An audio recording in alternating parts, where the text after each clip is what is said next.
السلام علیکم ګرانو محترمو دوستانو، په دې هیله سره چې ټول به راته روغ او جوړ وئ. دوستانو، نن درته په ډېر زیات مهمه موضوع کې راغلی یم چې نن سبا تاسو ګورئ ډالر او افغانۍ څومره فرق کړی دی. مثلا افغانۍ نن په صرافانو کې 130 ته یو ډالر ختلی و. نو دغلته دوی یو موضوع خو دغه ده چې زه ټول انتقاد ټوله پړه چې ده په صرافانو باندې ورچوم. په سرای شهزاده کې کوم صرافان دي، په خوست ولایت کې کوم صرافان دي، په کندهار کې کوم صرافان دي، په ټولو ولایاتو کې کوم صرافان دي، نو ټوله پړه په هغه مشخصو صرافانو ورچوم، په کومو سره چې د پیسو د غټو پیسو قدرت دی.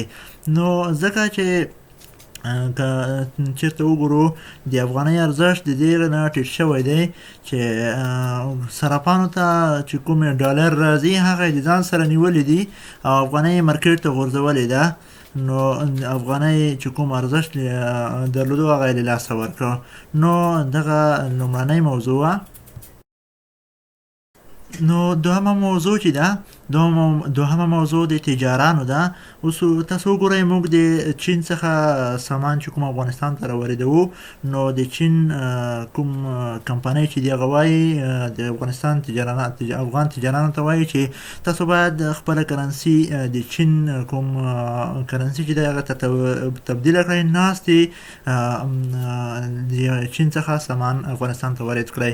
نو که موږ خپلو تجارانو ته د وګورو د کوم جلغوزي چې چین ته صادر شول 2021 کال کې، کوم وچ انځر چې صادر شول نړیوالو ته، نو د افغان تجارانو ته پکار ده کوم صادرات چې افغان تجاران کوي، افغان کمپنۍ چې کوم نړیوال ته صادرات کوي، نو هغه باید خپله کرنسي نړیوال ته باید ووایي چې خپله کرنسي مو افغانۍ ته واړوئ، نستې موږ له هغې نه وروسته موږ تاسو ته تولید هغه صادرات کوو. نو دغه دوه مهمې موضوعګانې وي.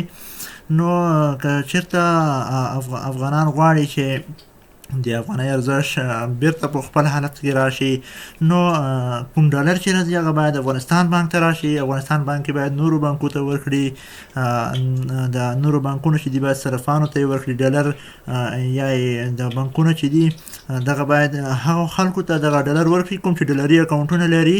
نو ډالر به عام شي، په بازار کې به عام شي، افغانۍ به خپل ارزښت پیدا کړي.